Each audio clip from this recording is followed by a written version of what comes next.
Hey guys, welcome back to my channel. It's your girl, the Brooke Ashley, and today we are here to discuss The Real Housewives of Miami, Season 5, Episodes 1 and 2.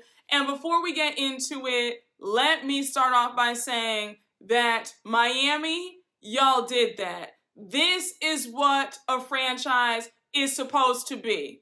You have the perfect amount of shade, the perfect amount of drama, the fashions. Miami always brought it with the fashions. And the money, the houses. I love it. I love it. A lot of these other girls on these other franchises need to take notes. Now, as y'all know, I went to BravoCon and I met a good portion of all the housewives.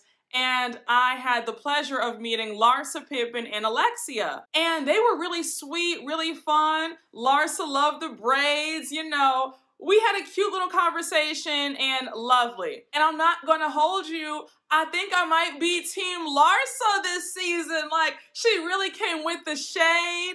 And Lisa, girl, it's not looking too good for you. We already know what's gonna happen with your marriage later on. But how the first episode started off, I said, yeah, I might be on Larsa's side. But we'll talk about that later on. But guys, I'm loving Miami. I think that we are in for a treat. Bravo, y'all need to put Miami on the main channel and not just on Peacock, because these girls did the damn thing. And once again, Miami is that girl. But with all that being said, let's just jump right on into it because as you guys know, we don't have a minute to spare. Now look, y'all, a lot of stuff happened, so I'm not even gonna bore you with the little opening scenes. We know how it goes when we have the premiere episodes. We started off seeing how everybody's doing. The whole cast is back. We see Guerdy and Larsa hanging out at Larsa's brand new penthouse on Miami Beach, and that penthouse is everything. It's 4,000 square feet, 5 bedrooms. The view is crazy, and we learned that Larsa bought her penthouse with her own money and didn't even touch her divorce settlement money to pay for it. I said, I know that's right. Bling, bling, bling. Bitches is mad. So Larsa finishes giving Guerdy the house tour, and now they sit down to catch up because they've grown pretty close. So child, we learn that Guerdy and Alexia are on the outs right now because remember, Guerdy was Alexia's wedding planner last season, but things have changed. So Guerdy feels a type of way. She feels like Alexia's been brushing her off these last few months. Every time she reaches out to go out to dinner or hang out, Alexia can't be bothered. So now we learn from Alexia that she thinks that Guerdy's nowhere to be found now since she wants to plan her own wedding party because remember, her and Todd eloped. So now she wants to have a party to celebrate with her friends and family. And she wanted Guerdy's help. So they both feel slighted. So their friendship hasn't been the same because of that.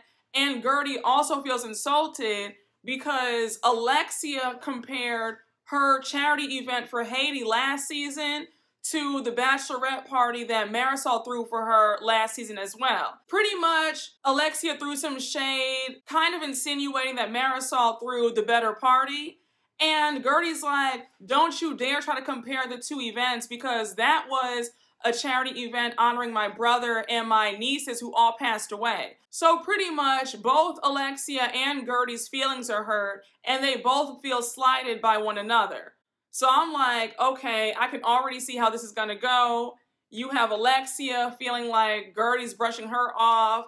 Guerdy feels the same way. It's bound to cause a little bit of a beef later down the road. And we do see in the trailer that they do get into it. But again, I digress. So now Larsa brings up the drama that she's been having with Adriana and Julia. Now remember all last season, Adriana and Larsa clashed. And because Julia and Adriana are best friends, Julia automatically took Adriana's side. Now, in my personal opinion, I feel like Adriana is jealous of Larsa, because if you guys remember last season, Adriana was on Larsa. The way she kept calling her a Kim Kardashian lookalike and wannabe, the jealousy really jumped out. I have always felt like Adriana wants to look like Larsa. I feel like she wants to be Larsa, hang out with Larsa, and have Larsa's lifestyle. I think that she's resentful that Larsa got a huge divorce settlement from Scottie Pippen.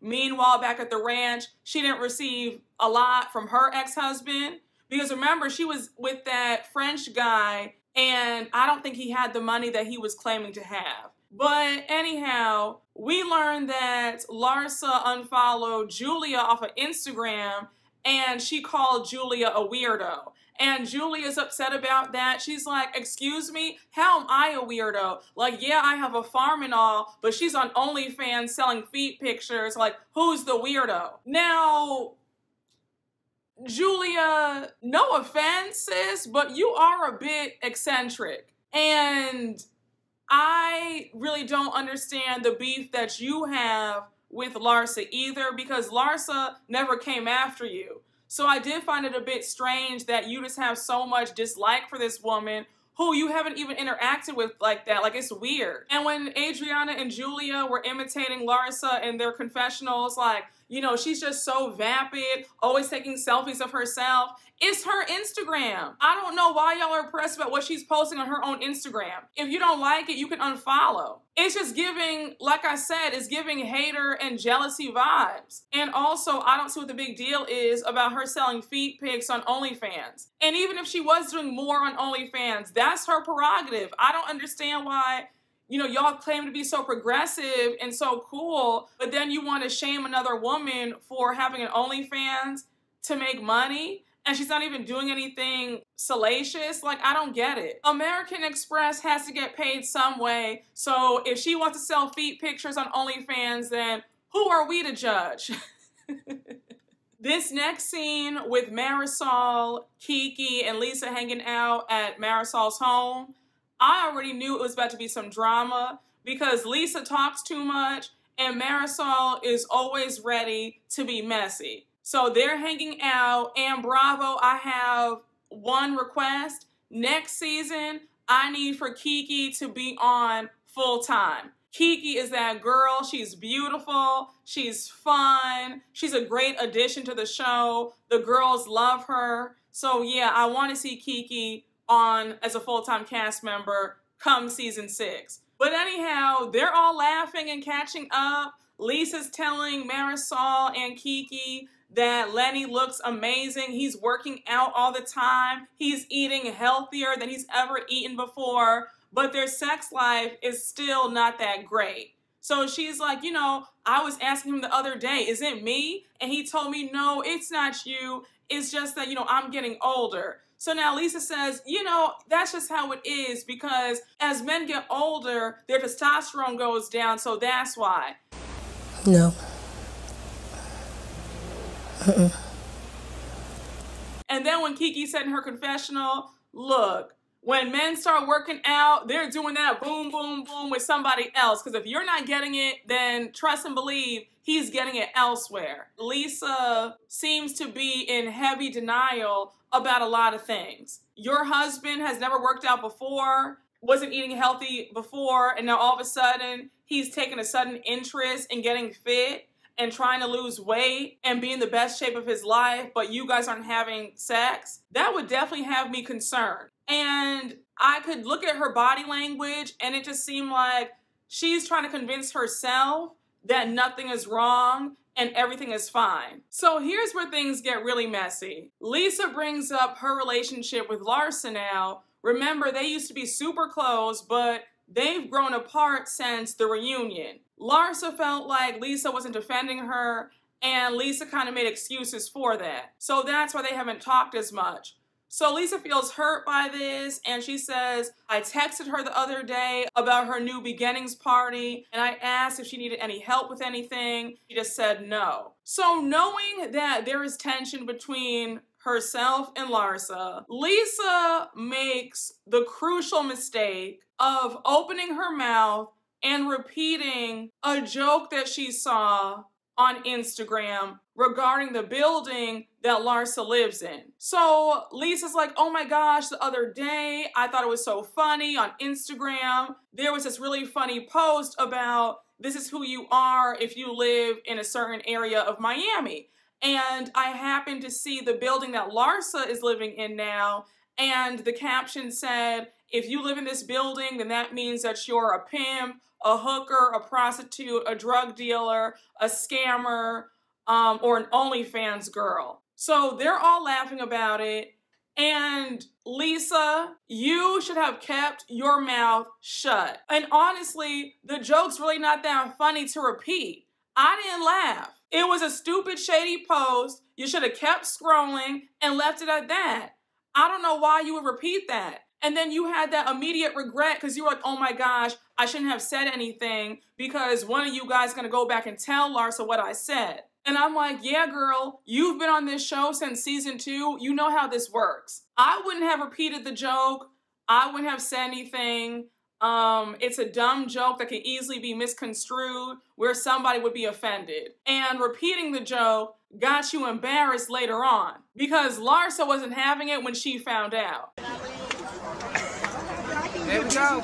Thank you. And you're gonna always get it again and again and again. You know who I've really grown to like? Dr. Nicole.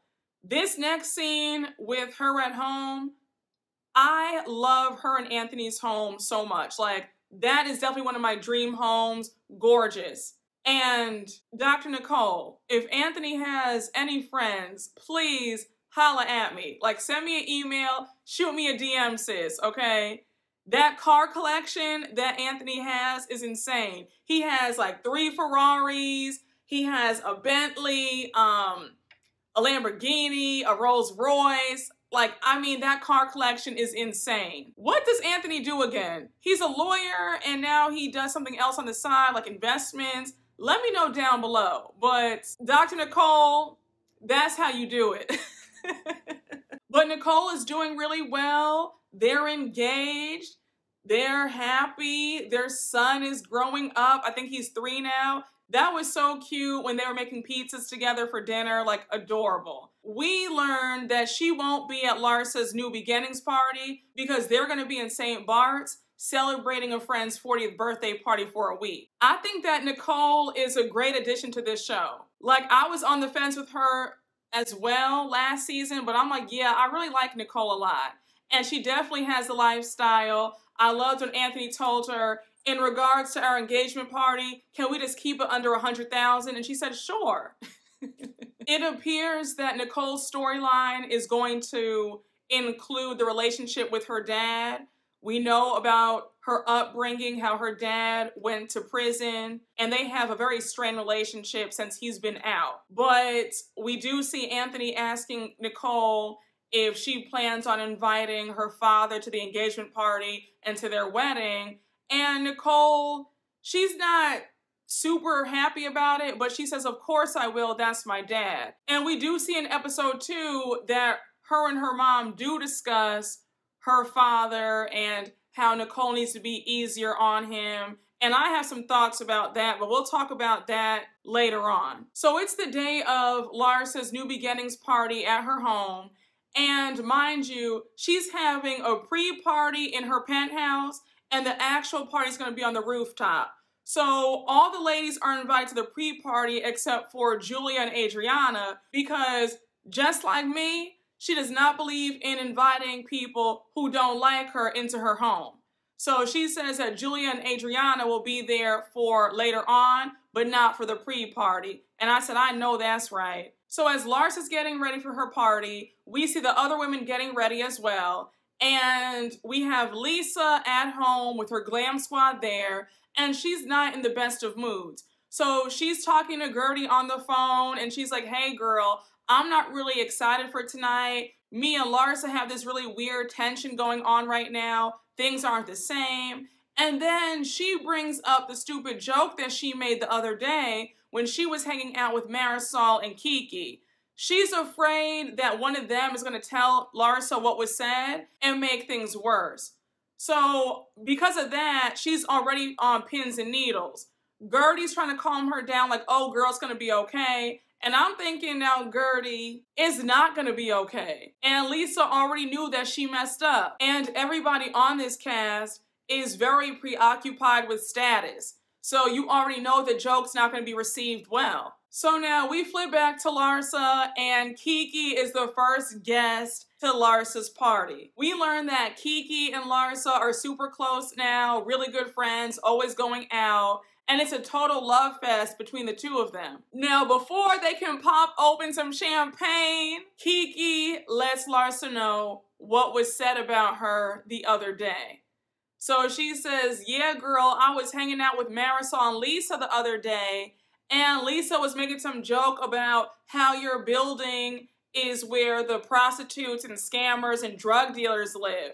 So Larsa says, excuse me, come again? Lisa said that? Like Lisa Hochstein? Are you serious? Now I said, Kiki, as much as I love you, you were dead wrong for how you screwed things up. That was very petty of you because I thought that you and Lisa were close too. So we already know how Larsa is. When she's angry, she goes for the jugular. And how do I put this? I can be like that when I'm angry as well. Like I won't go super low. You have to say something crazy to me for me to like really take it there. But when I am angry, I do have a tendency to really just be super shady. And I can understand how she was offended because how dare you? That's insulting to try to downplay where I live. And the fact that she lives in a beautiful building in a beautiful area, and then to have somebody insult it like it's not good enough, that would piss me off as well. But Larsa really went in. She was like, are you serious right now? Like, I paid for this penthouse on my own. Lisa can't say the same. That house is from Lenny and his money. And I said, ooh. So you have Kiki trying to calm her down. She's like, girl, no fighting tonight. Just have fun. And I'm thinking, Kiki, it's too late for that. You already set it in motion. Like, now it's going to be an argument when Lisa comes in, and you have yourself to blame for that. So you have everybody showing up to the party. Guerdy arrives, Alexia and her friend arrive, Marisol arrives. Now, mind you, it's a bit awkward between Alexia and Guerdy, but since it's Larsa's party, they're not going to bring anything up. But it's still really tense between them, and they're doing their best to be cordial. So because Kiki opened up her big mouth, you have Larsa approaching Marisol, and she says, Marisol, Kiki told me what happened, so what exactly went down at your house the other day? What did Lisa say? And Marisol's like, Larsa, before you start questioning me, can I please have a glass of champagne, please? But Marisol co-signs what Kiki told Larsa, and I said, now, Marisol and Kiki, y'all are both messy, because y'all know good and well that Lisa made it clear that she only read this from a meme on Instagram. It wasn't like she said this out of her mouth. She was only repeating what she saw. And last but not least, we have Lisa arrive with a bottle of Dom in her hand. And Larsa is super dry to her. She's like, oh, hey, girl, welcome to the hood. So Lisa says, excuse me, why would you say welcome to the hood? Larsa says, because I heard that you said that about my building. So now Lisa's like, you have got to be kidding me. She wanted to tell Larsa this face to face without anybody saying anything. Now, in situations like these, you need to just call the person directly and say, hey, before anybody tells you anything, this is what happened. This is what I said. I think that Lisa shot herself in the foot by waiting to tell Larsa this at the party. And it didn't help matters that she was late because Kiki was the first one to arrive, honey, and Kiki told everything first. Just a mess. So here's where things go left. Marisol and Lisa want a house tour of the penthouse. So they go into the next room with Larsa, and Lisa is questioning Larsa, like, why would you say welcome to the hood? I didn't say that. Then she gets on Marisol and she says, Marisol, why would you say that? It was a joke. I just thought it was hilarious that Marisol was catching all the heat for telling Larsa when it was Kiki who opened her mouth and told Larsa first. Larsa's like, you know what's really funny, Lisa? I've heard so much stuff about you that I don't repeat, but if you want to play this game, then let's play. Because word on the street is you and Lenny rent your house out every weekend to pay for your mortgage. So they're all like, well, damn.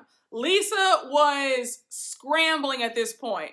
Okay, she was not expecting that at all. She's like, we don't have a mortgage. We do not have a mortgage, Larsa. That is just such a lie. Are you serious right now? We have never rented out our house. Now, Miss Lisa, I would have just owned it if I were you. Because Marisol and Guerdy all confirmed that you do rent your house out. Like, it's a known fact in Miami. And there's no shame in that. And also, Lisa, during this conversation, it did show that you don't really know what's going on with your finances with Lenny, because you weren't too confident in your answer. It was like, no, I don't have a mortgage. Like, I don't think I have a mortgage. Do we have a mortgage? You know what? Maybe she's right.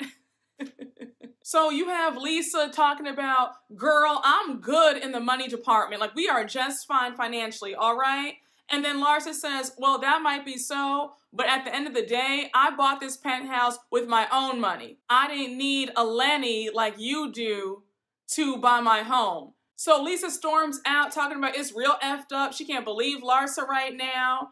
And I just said, once again, Lisa, you should not have repeated that joke. And let me just say something.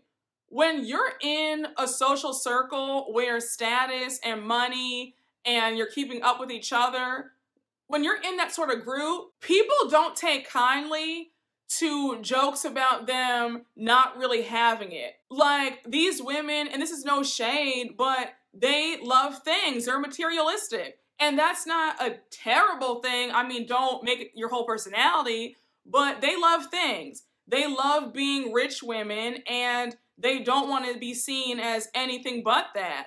So it is like a blow to their ego when somebody comes for their money or their homes or their status. They feel very threatened. And I don't think that Lisa should have repeated that joke. And everybody in this group knows that you're a bit insecure of the fact that you don't have anything of your own. Because say what you want, Larsa has carved out a lane being a socialite and doing the OnlyFans, making money on her own. Adriana is an art dealer.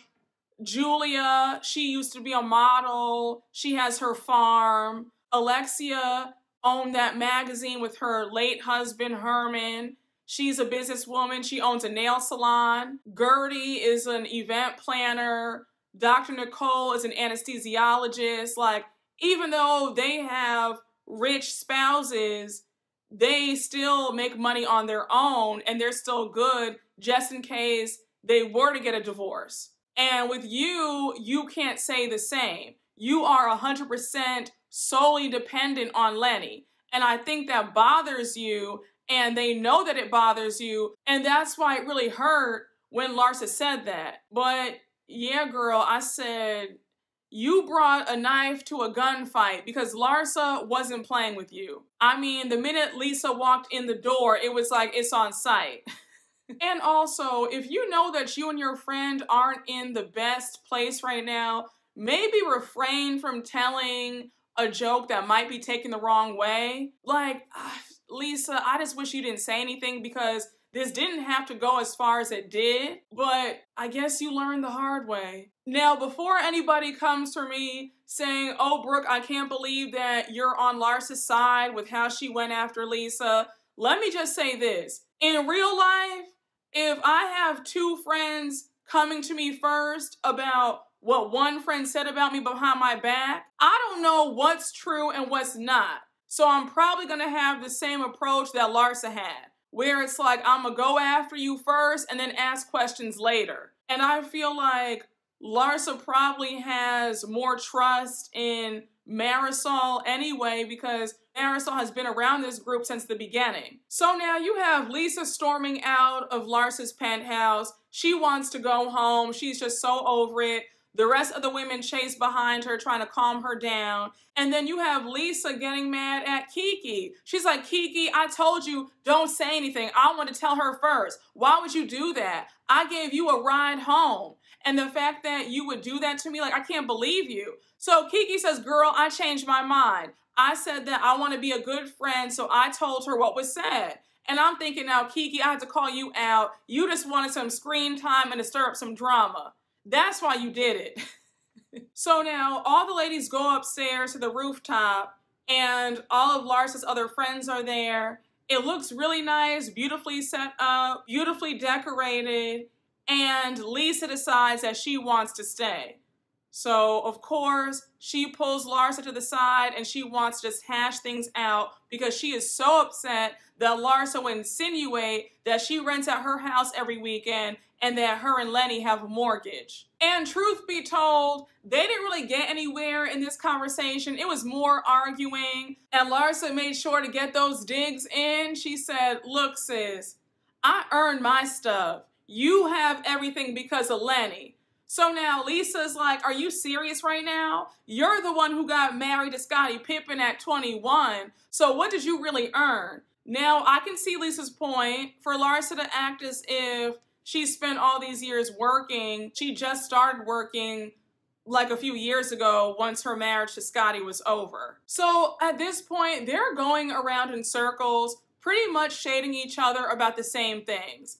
Lisa says, Larsa, our real issue is that we had a breakdown in our friendship when we were at the reunion in New York. Larsa says, I don't really think that's the case. All I said to you was just have an opinion of your own.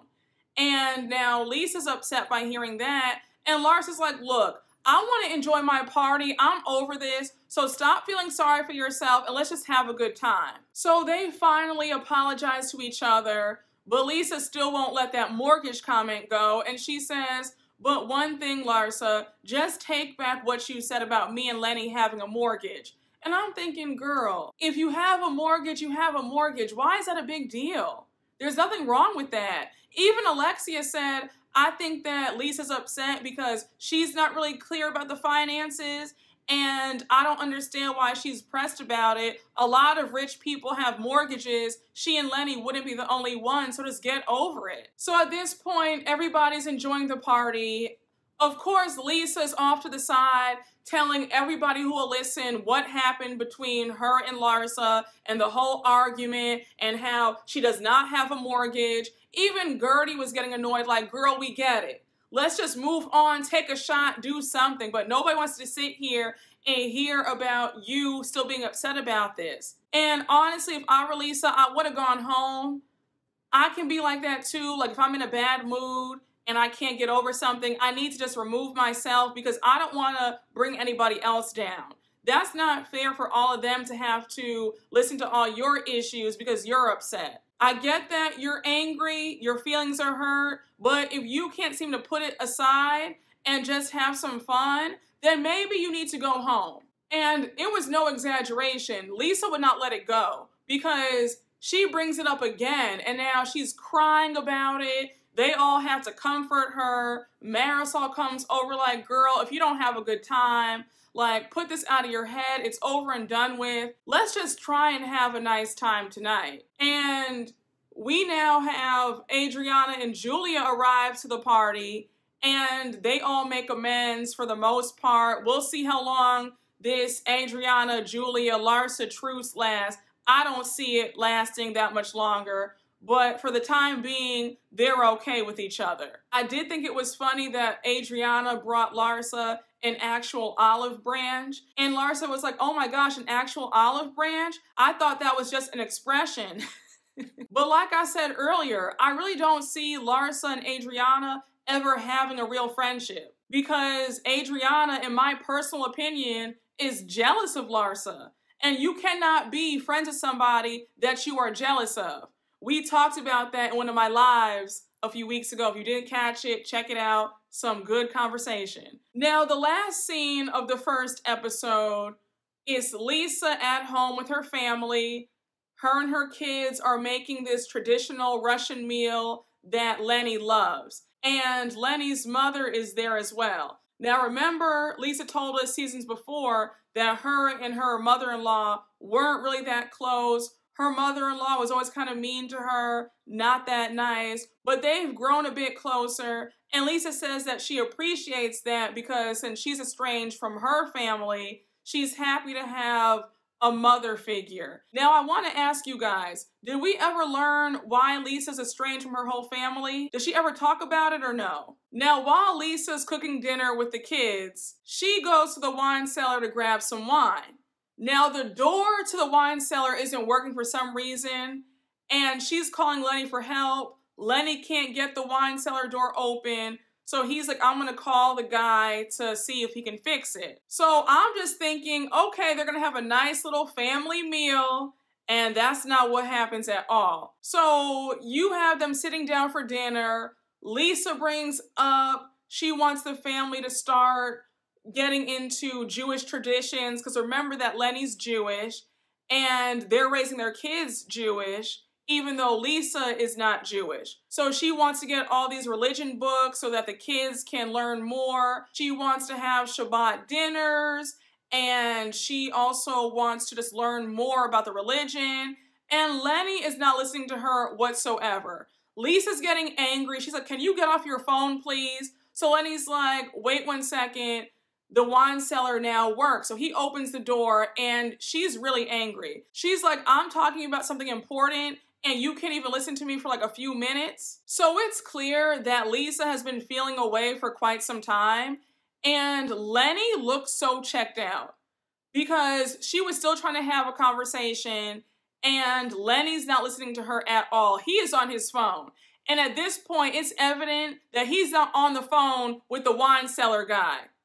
He is on the phone with somebody else, another woman, because he is zeroed in to the text message. He could care less about what Lisa's talking about. So we end the first episode with it saying 3 weeks later on the screen, and we learn that Lenny has filed for divorce. And then we see 5 weeks later on the screen, and I guess they're still living in the house together, but Lisa goes into the bedroom and she's like, Lenny, you really want to do this to the mother of your children? And you have Lenny in the bed saying to her, I know that you'll never leave this house voluntarily. I know the court's going to have to force you to get out. Do you understand that? And that's where the episode ends. First and foremost, I just feel so bad for Lisa. She does not deserve this. And Lenny should feel ashamed of himself, and especially to do this on national TV. And you know what I think? When they were separated for that brief time, I wouldn't be surprised if Lenny used that time to hide assets and get his affairs in order because he already knew that he was going to divorce her sometime soon. And one thing I'll never understand, if you don't want to be with somebody anymore, that's fine, but why do you have to be so evil to them? Because at the end of the day, that is the mother of your children. So the least you could do is be a bit cordial, a bit pleasant. No, it's already bad enough that you're breaking her heart, you're breaking your family up, but to add insult to injury, now you want to be an asshole on top of that? Like, that's just really cruel. Now, episode 2 was just as explosive, in my opinion. Another great episode. We started off with Alexia and her son Frankie going to check out the boat where she and Todd are going to have their wedding party with all their friends and family. And she says that her new wedding planner is better than Guerdy. Now, Alexia, I don't like how you're trying to low-key slander a Black woman and her event business. Whatever gripes you have with Guerdy, that's cool, but I don't like the constant digs about my new wedding planner. It's night and day between Guerdy. She's just so much better. I don't like that. Put some respect on Guerdy's name. She's been in Vogue, named as a top party planner in the States. Like, all that shade towards her is unnecessary. I'm not feeling that. And I'm sensitive to it because Guerdy is the only Black full-time cast member on this show. So I feel a type of way with you constantly coming at her and her wedding planning skills. We move on to Julia at her new farm. And this farm is 3 times bigger than the old one. She has over 300 chickens, all these goats, birds.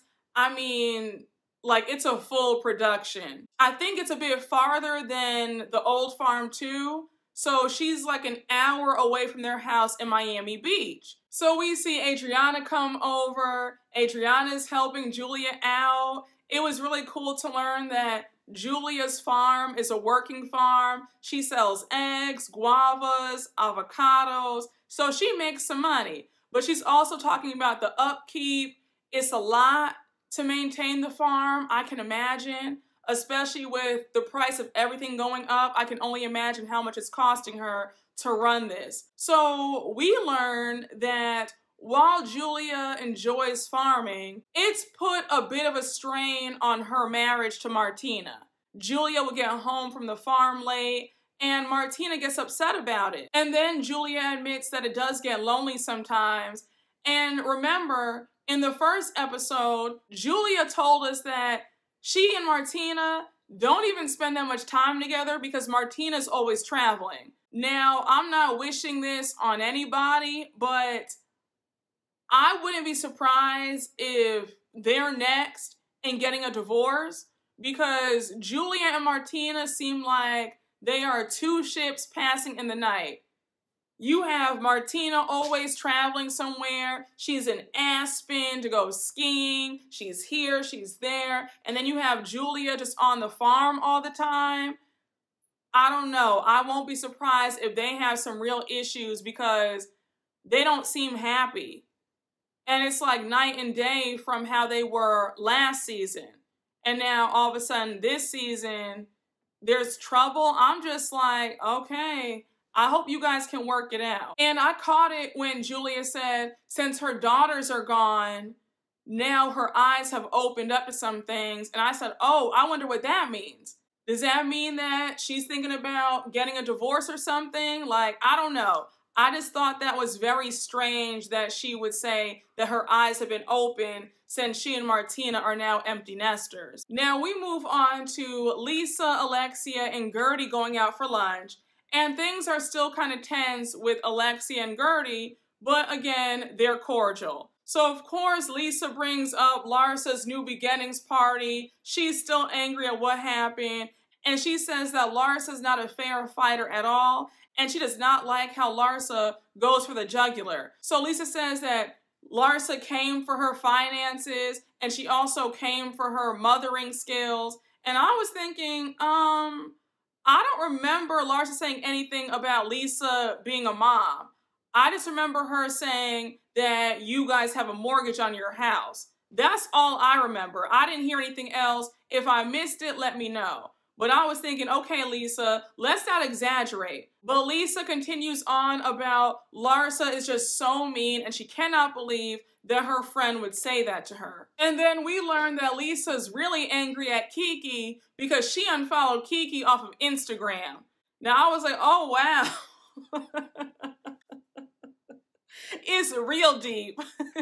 Lisa, I understand that you feel like Larsa doesn't fight fair. Yes, she might have gone overboard, but you know better than to repeat a joke that you saw off of Instagram to Marisol and Kiki. At the end of the day, nobody wants somebody insulting where they live. I know you thought it was funny, but saying, oh yeah, they say that this building is where all the prostitutes and drug dealers and scammers live. Who wants to hear that? And honestly, I don't think it's that big of a deal for somebody to say that you have a mortgage.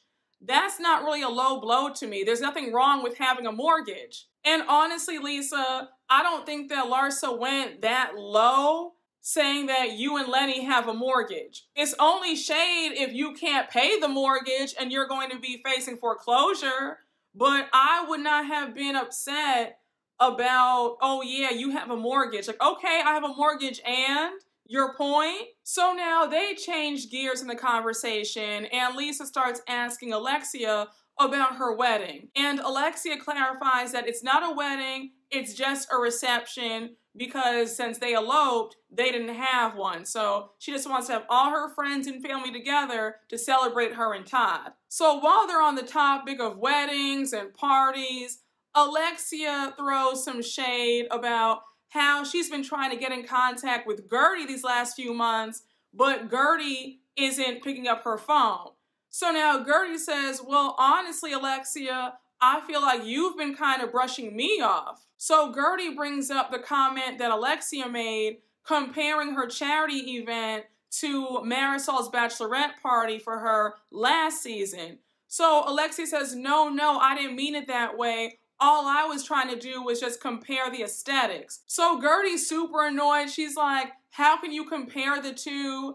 And also, my floral arrangements were everything. Meanwhile, Marisol had plastic plates and the flowers were just okay, like it was nothing special. So they agreed to disagree on that. But then Alexia says to Guerdy that she felt like Guerdy got full of herself since she was mentioned in Vogue. And I kind of felt a way about that because why can't Guerdy feel proud of her accomplishments? That's a big deal. Let me get a Vogue feature, okay? Let me speak that into existence. Nobody on this cast is humble, walking around like, oh my gosh, you know, like none of you guys do that. So why does Guerdy have to be humble with her head down and not proud of herself? I didn't like that statement. And to almost imply that Guerdy is now full of herself or stuck up because of the Vogue feature, when she seems to be very nice, still down to earth. I didn't care for that comment, Alexia. But Guerdy and Alexia are cool now. They hug it out. And Guerdy says that while she has a wedding on the same day as Alexia's party, she's still going to make it in time to be there. So they're all good for now. Because we see later on, they get into it again.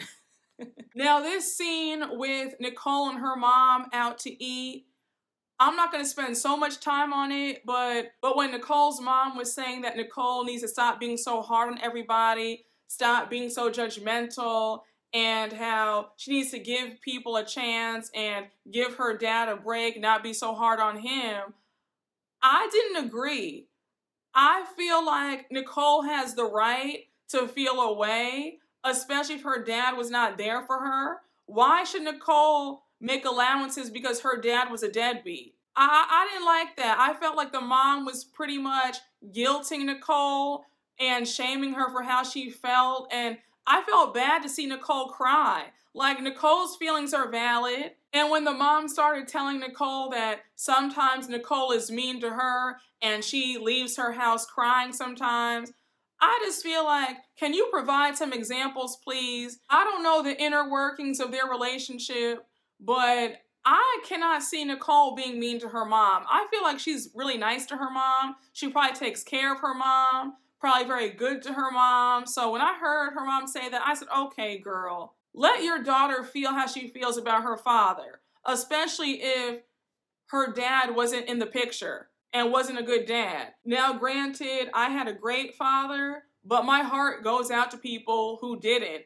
and they have strained relationships. I don't know. I don't agree with that the child has to suppress how they feel. If the parent was a deadbeat and wasn't there, the child has every right to say, I don't want to be bothered. Just my opinion. I like the next scene with Guerdy at her photo shoot. I thought it was really cool that Larsa came to support her. Very sweet. You can tell that they're both getting closer to each other.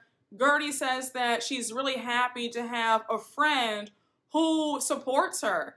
And when she said it's important to find other women who actually clap when you win, I said, Guerdy, please preach right now because I know what that's like firsthand. I'm going through that currently. I told you guys about it on my live a few weeks ago. But if you've been following me for a while, then you know that things have really been just coming together and really just aligning for me. And I am so grateful. Just blessings on top of blessings on top of blessings with my YouTube channel. Just God is good. And unfortunately, it's been crickets from people that I have known for quite some time. When my life was just okay, everybody was calling. The phone was always ringing to go out and do this. But now, since I have truly been walking in my purpose and I'm getting all these opportunities and my dreams are coming true, besides my family, again, it has been pretty much non-existent. Honestly, you guys are really like the cheering squad, if I'm being honest. And that's no shade to anybody, but success truly does reveal all. And I don't want to get off on a tangent about it, but yeah, it might have to be a separate video, but just pay attention to who doesn't clap when you win. Because it's all good when your life is just average, when you're not accomplishing anything, but when you really start winning in life, that's when folks get silent. But again, that's another video, another topic for another day. So Guerdy finishes her photo shoot and now her and Larsa sit down to talk.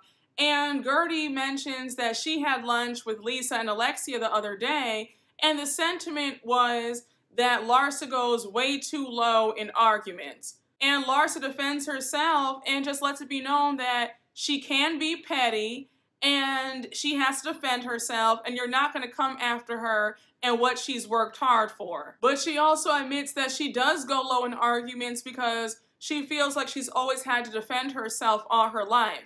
So that's why she can be very take no prisoners in an argument. And I get that. And that's why I try not to get into arguments with people. I say, you know what, like leave me alone, because when I go there, it's a different story. But Larsa lets it be known that she's really happy with her life right now. She's in good spirits, she's dating, she's out in these streets, and she really can't be bothered with the BS. So it's now the night of Alexia's party, and we see Lisa getting glammed up for the night. Of course, she's in a bad mood. She's not looking forward to seeing Larsa or Kiki. She's mad at both of them.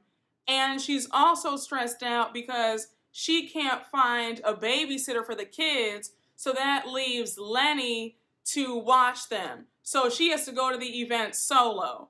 Now, for someone who claims to be so rich, I'm very surprised at why Lisa always seems to have babysitting and nanny troubles.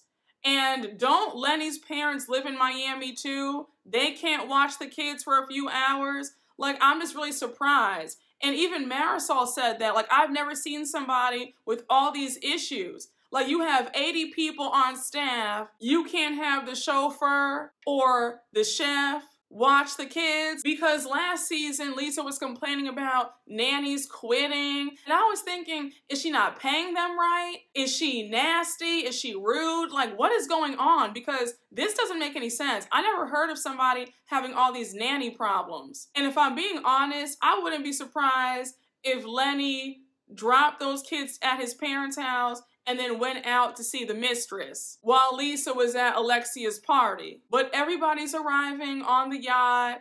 We see clips of Alexia and Todd taking pictures together. Alexia looked gorgeous. Todd looked really handsome. You can tell that Alexia has finally met the love of her life. Like, they are really in love with each other. And Alexia's been through a lot, so I'm happy that she's finally just happy and in a good space. I thought everybody looked great. I really liked Larsa's dress, especially. That Barbie pink and then the bra peeking out, that was a look. I was here for it. But of course, Lisa can't let stuff go. So she pulls Larsa over to the side and she says, can we just talk for a minute, because I'm still upset at what happened at your party. Now, mind you, Kiki's there as well, but Lisa's ignoring Kiki. I said, now, Lisa, you don't want to talk to Kiki? At least try to straighten things out. I'm just saying, if you can talk to Larsa, you can talk to Kiki. But Kiki was not worried. She was with her handsome date. She paid Lisa dust. Now, personally, this was not the time or the place to have this conversation. This is someone's wedding reception. Just have a nice time. Like, Lisa, you have to be a bit more mature, because of course things escalated and now the attention is turning to you guys and not Alexia and Todd. So of course, Lisa is still hung up on the whole mortgage thing, and she says, take back what you said. Me and Lenny don't have a mortgage. So Larsa says, you guys do have a mortgage. I don't know why that's a problem. It's not a bad thing. You and Lenny have a mortgage. It's public information, so just stop lying. So Lisa accuses Larsa of being fed all these lies, and then Lisa says, there's a lot that you don't know about me and Lenny. I was thinking, well, what does that mean, Lisa? Does that mean that you have a mortgage? I feel like Lisa is doing way too much, but I really think that she's angry because she's not really abreast on the finances in her household. That's what it really is. That's why she's so triggered. So now Lisa says, do I say everything that I read about you? No. Is it true that you stole some woman's husband? So Larsa is like, okay, girl, really? And then she says, I don't want any issues with you, Lisa. Just don't talk about my place and let's just leave this alone. So just when you think that the conversation is over, Lisa starts yelling, and now they're both yelling at each other. And I had so much secondhand embarrassment. You guys are acting like fools at somebody's wedding party. Like, stop. This is not the time or the place for this. It's not your moment. It's not your night. It's not your event. Can y'all just act like you have some sense for like a few hours? Lisa needs to learn how to table things and wait until another time to talk about it. So now you have the party starting, and Lisa and Larsa get up to join everybody else. But Lisa, of course, can't be mature, so she starts walking around on her phone, and she's like, hey, babe, do we have a mortgage? We don't have a mortgage, right? And Lenny says, no, we don't have a mortgage. Like, we're just fine. So you have Lisa getting off the phone. She's talking loud. She's asking everybody on the yacht if there's a plank that Larsa can walk off of. And I was thinking, I mean, you sound so corny. And again, can you not do this at somebody else's event? Like, talking loud and yelling, you just make yourself look so dumb. And it's so disrespectful to Alexia and Todd. This is their moment. And you're taking attention off of them and putting it on yourself. Somebody saying that you have a mortgage on your home should not send you into such a tailspin where you're just this angry. In the grand scheme of things, that's not really a problem to have. You have a mortgage, so what? You're crying over something so stupid. And it was in such poor taste when you said, not to talk numbers or anything, but my house is $80 million. And I was just so appalled, like, who does this? That is one of the tackiest things you could ever do, Lisa. And at this point, Lisa is just off the rails, and Guerdy follows behind her to see if she's okay. And Lisa is just going on and on and on about this whole mortgage thing, and she's just really pissed. And again, it's just like, Lisa, this is someone else's event. Just suck it up for a few hours and have some fun. It's not about you right now. And even Guerdy was surprised. She just said, the way Lisa's acting right now, I feel like it's a lot deeper than just what Larsa said. And of course, we know what's about to happen to Lisa. We see on the screen 2 weeks later, and Lisa is screaming at Lenny on the phone, and she says, you better not have that woman around my kids. And if you do, there's gonna be a huge problem. The woman she's referring to is Lenny's new girlfriend, AKA the mistress, because they're still married. Just a hot mess. But these first 2 episodes were a 10 out of 10. Miami is giving what the girls said they were supposed to have gave, in the words of the iconic Rolling Ray. Chef's kiss. I'm here for it. I am fully invested, and I cannot wait to see what happens for the rest of the season. And I'm gonna try and get out episodes 3 and 4 to you in the next few days, all right? Just bear with me, all right? But once again, thank you all for watching. I hope you all enjoyed, and you already know what to do. Please make sure to like, comment, and subscribe, and I will see you all later. Bye.